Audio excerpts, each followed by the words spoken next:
Ok, alors ici, on va continuer sur les équations différentielles. Alors, l'exemple nous dit, toujours résoudre les équations différentielles suivantes. Maintenant, on va faire la B.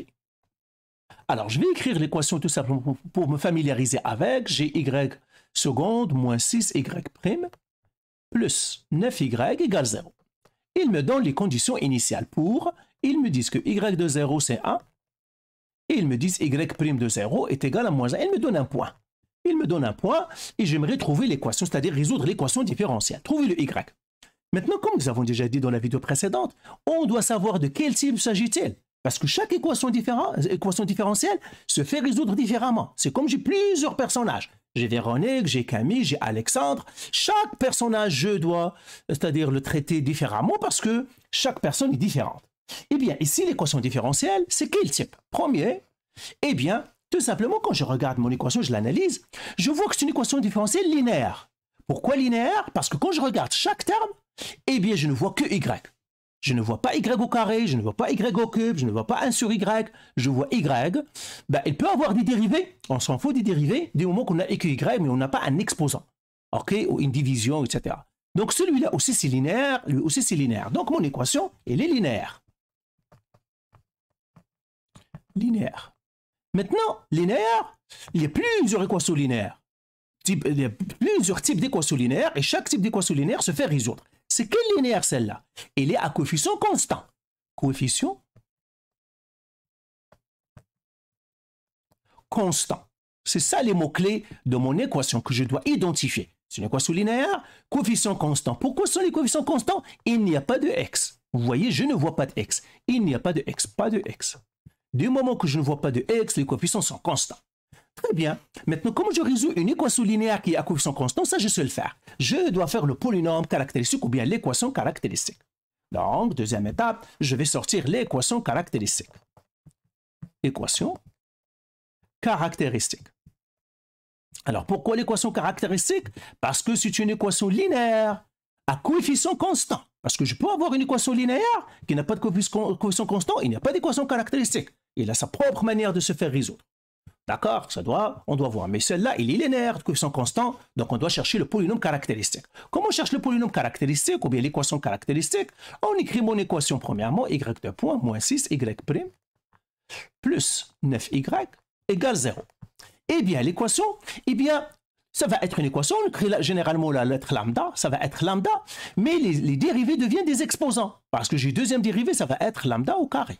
Exposant de moins 6, ça c'est y'. Une première dérivée, ça va être lambda exposant 1. Plus 9y, il n'a pas de dérivée, ça va être lambda exposant 0. Parce que la dérivée est 0, il n'a pas de dérivée. C'est 0, est égal à 0 à la fin.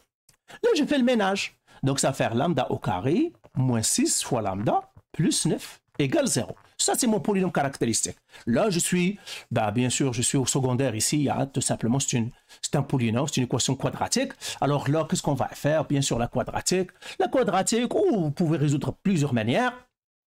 Moi, je fais la quadratique pour rester consistant et c'est tout. La quadratique, qu'est-ce qu'il me dit? Il me dit que x est égal à moins b, plus ou moins racine carrée de delta sur 2a. Alors ici, le delta, c'est le discriminant b au carré moins 4ac. C'est toujours bien de calculer le discriminant au lieu de le faire comme vous l'avez étudié au secondaire. Alors maintenant, je calcule le discriminant. Premièrement, je sors mes informations. Le a, c'est 1. Le b, c'est moins 6. Tout simplement pour ne pas me tromper. Je ne vais pas faire ça dans ma tête. Parce que je sais quand je fais les choses dans ma tête, je me trompe. Je vais tout simplement charger ma tête pour rien. Alors là, je calcule le lambda. Donc j'aurai le lambda. Donc premièrement, le discriminant. Alors, calcule le discriminant. Le discriminant, on a dit c'est b au carré moins 4ac. Alors b, c'est moins 6 au carré.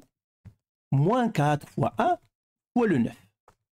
Alors là, ça me donne 36 moins 36, ça va être 0. Donc si on calcule ça, c'est 0. 36 moins 4 fois 9, c'est 36, c'est 0.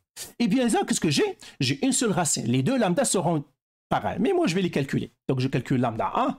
Elle est égale à moins b, ça veut dire moins 6.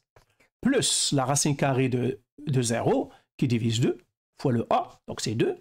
Et le lambda 2, ça va être moins 6 moins la racine carrée de 0 qui divise 2. Alors quand je calcule ça, moins 6 c'est 6, racine carrée de 0 c'est 0, donc 6 divisé par 2 c'est 3. Celle-là ici, la même chose, ça me donnerait 3. Donc lambda 1 et lambda 2 sont pareils. Mais attention, ce sont deux valeurs différentes. Ce sont deux personnes, c'est comme j'ai deux jumeaux. Je dois ramener à manger à 2 personnes. Ils sont pareils, ils ont la même valeur, mais j'en ai 2 solutions. Donc j'écris ici lambda 1 est égal à 3 et lambda 2 est égal à 3. Parfois, c'est ce que vous allez voir, ils vont vous dire le lambda est égal à 3, multiplicité 2. Multiplicité 2. Ça veut dire il se répète 2 fois. Mais moi, je préfère écrire comme ça, lambda 1 égale à 3 et lambda 2 est égal à 3. Donc là, qu'est-ce que j'ai? J'ai lambda 1 est égal à lambda 2. Alors là, je dois écrire ma solution. Alors ça, c'est deuxième étape, troisième étape. Troisième étape, qu'est-ce que j'ai? J'ai les 2 lambdas sont pareils. Nous avons déjà vu dans la vidéo précédente quand le lambda ne sont pas pareils. Maintenant, les 2 lambdas sont pareils, sont 3. Quelles sont les solutions? Eh bien, le cookbook me dit que ton y, ça va être comme ça. Ça va être une constante fois exponentielle lambda, le lambda 1 fois x, plus une autre constante x fois exponentielle, le lambda 1 fois x. Vous voyez? Donc, j'ai les 2 solutions qui sont pareilles. Le cookbook, ça c'est une formule, vous devez la retenir, je la mettrai en vert. C'est une formule. Quand j'ai les 2 lambdas sont pareils, eh bien j'aurai C1 exponentielle lambda 1 plus C2, il y aura un x avec le C2 ici.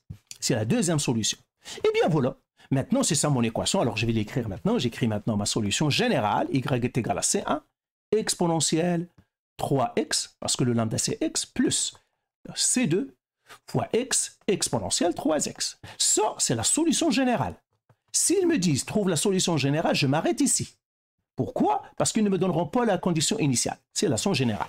La solution générale, ça veut dire qu'on n'a pas de condition initiale, on n'a pas à trouver les constantes C1 et C2. Mais là, non, ils m'ont donné les conditions initiales. Ils m'ont donné y de 0 est égal à 1, y' de 0 est égal à moins 1. Donc, je vais trouver les 2 constantes. Donc, je vais faire ici, quatrième étape, pardon. Trouver les constantes. Je dois trouver les 2 constantes. Trouver C1 et C2. Alors, trouvons les 2 constantes. Alors, qu'est-ce que je dois faire premièrement? J'ai les conditions initiales. Je sais que y de 0, elle est égale à 1. Y' de 0, elle est égale à moins 1. Vous voyez, j'ai besoin de la dérivée parce que je dois remplacer 0 dans la dérivée. Donc, je vais dériver en premier. Alors, dérivons. Y', ça va être... Alors, bien sûr, vos dérivés doivent être solides. OK? Même chose que vos intégrales. Dans le calcul différentiel, les équations différentielles, si vous dites dérivées ou bien si vos intégrales de base ne sont pas bonnes, allez les solidifier. Dans notre plateforme, nous, c'est ça par quoi on commence. Solidifier les intégrales et les dérivées pour aller aux équations différentielles. Alors là, j'ai y' est égal. Alors là, j'aurai C1. Alors je dérive, ça va être 3C1 e à la 3x plus. Je dérive celui-là. Alors je vais faire une dérivée rapide sur la dérivée d'une multiplication. Donc ça serait C2 fois x, c'est-à-dire e à la 3x. Je dérive la multiplication e à la 3x plus 3x e à la 3x. Donc c'est ça, j'ai dérivé celle-là. C'est une multiplication parce que j'ai x fois ça. J'ai dérivé ça. Alors là, je ne vais même pas faire le ménage parce que je vais remplacer, donc je vais laisser ça comme ça, je vais perdre mon temps. Je ne vais pas perdre mon temps. Maintenant, on remplace. Alors, on remplace le premier y de 0. On me dit x égale 0, y égale à 1. C'est la première y de 0 est égale à 1. Alors, je remplace dans le y. Donc, ça serait 1 égale à, je remplace dans l'équation y. Donc, ça serait C1 fois e à la 3 fois exposant 0 plus C2 fois 0 fois e à la 3, 0 comme ça. Voilà, maintenant je fais le ménage. Donc ça serait 1 est égal à C1 e à la 0 plus C2 fois 0, c'est 0. Alors 0 fois tout ça, c'est 0, donc j'écris plus 0. Donc vous voyez, C2 fois 0, c'est 0. 0 fois ça, ça serait 0, donc j'écris 0 ici. Et là, j'aurai 1 est égal à, e à la 0, c'est 1, donc ça me donnerait C1. Donc voilà, j'ai trouvé déjà le C1. Voilà, C1, je l'ai trouvé. Maintenant, je vais partir pour la deuxième. J'ai x égale 0, y prime est égal à moins 1. Alors, je remplace dans l'équation différentielle. OK, dans le y prime. Alors, je l'ai ici devant moi, le y prime, il est là. Je vais la souligner en vert et je vais remplacer. Je remplace par 0. Alors, je vais écrire moins 1, elle est égale à y prime, donc ça serait 3 fois C1. E à la 3, 0. Je remplace ici, pour ne pas me tromper, fois C2, parenthèse, e à la 3 fois 0, plus 3 fois 0, e à la 3 fois 0. Je remplace tout simplement le x, là où je vois x, je mets 0 à sa place. Maintenant, je fais le ménage. Ça serait moins 1 égale 3 fois C1. Mais C1, je le connais déjà, C1. Donc, C1 fois 1. E à la 0, 3 fois 0, c'est E à la 0. Je mettrai E à la 0 plus C2. Fois E à la 0, parce que 3 fois 0, c'est 0, plus 3 fois 0, c'est 0. 0 fois ça, ça serait 0, parce que 0 multiplié n'importe quoi, c'est 0. Et encore, on fait un ménage, ça serait moins 1 égal à 3 fois 1, c'est 3, mais E à la 0, c'est 1, donc ça serait 3. Plus.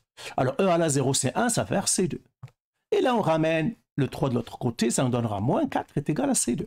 Ben voilà, j'ai trouvé mon C1 et mon C2. Voilà. Alors là, je peux écrire maintenant moi, ma réponse. Ça, c'est la 5e étape. Maintenant, je peux écrire ma réponse. 5e étape. Ma réponse, l'équation que je cherchais, c'est Y. Et elle est égale à C1, mais le C1, on a trouvé 1, donc c'est C1E à la 3x, plus C2, mais C2, c'est moins 4, donc ça serait moins 4 au lieu de plus, moins 4x E à la 3x. Ben voilà, j'ai trouvé mon équation différentielle. Donc, vous voyez, quand on a les lambda 1 et lambda 2 sont pareils, eh bien sûr, on doit faire attention, c'est ça. Bon, voilà, allez, bye.